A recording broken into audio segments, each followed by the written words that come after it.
PR পদ্ধতি চালু আছে, সেই পদ্ধতির মধ্যে ৬-৭-৮টা পদ্ধতি আছে। বাংলাদেশের উপযোগী যে কোনো একটা পদ্ধতি বাছাই করে পার্লামেন্টের প্রস্তাবিত আপার হাউস লোয়ার হাউস দুই জায়গাতে পিআর মানতে হবে।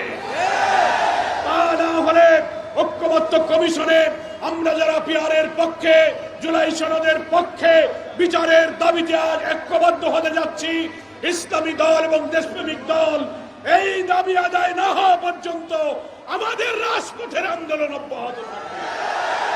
দেশবাসীকে বলবো, আপনারা আন্দোলনের প্রস্তুতি গ্রহণ করুন।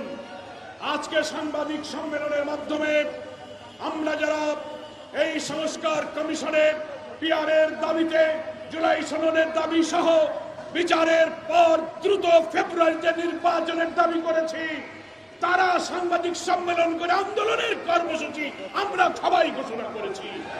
এই আন্দোলনে আমরা থাকব। অবশ্যই ভিন্ন অপরাধীদের বিচার করে জুলাই সনদের জন্য আমরা যে প্রস্তাব দিয়েছি, দেশের বেশিরভাগ জনগণ পিআর মানে, অথচ একটা দল বলছে কেউ মানে না।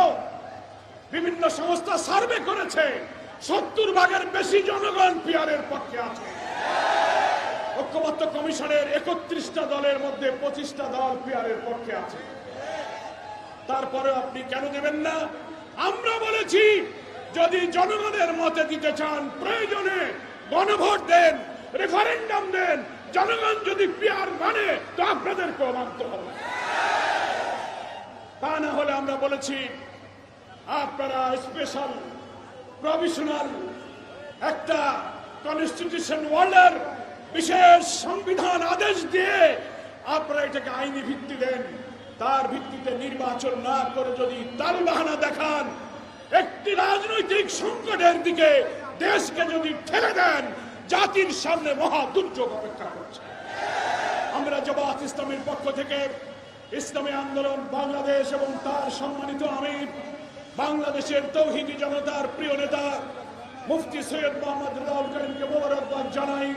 জাতির রাজনীতির এই সংকটকালে ইসলামী দল শক্তি ঐক্যের কাণ্ডারি হয়ে জাতীয় ঐক্যের পথে তিনি যে অসাধারণ ভূমিকা রেখেছেন, আপনি এগিয়ে চলুন। জনগণ ইসলামী নেতৃত্বের পাশে থাকবে। জামাত ইসলামের পক্ষ থেকে আজকের এই সমাবেশে দেশবাসীকে, ঢাকাবাসীকে শুভেচ্ছা জানিয়ে আমি আমার বক্তব্য শেষ করছি।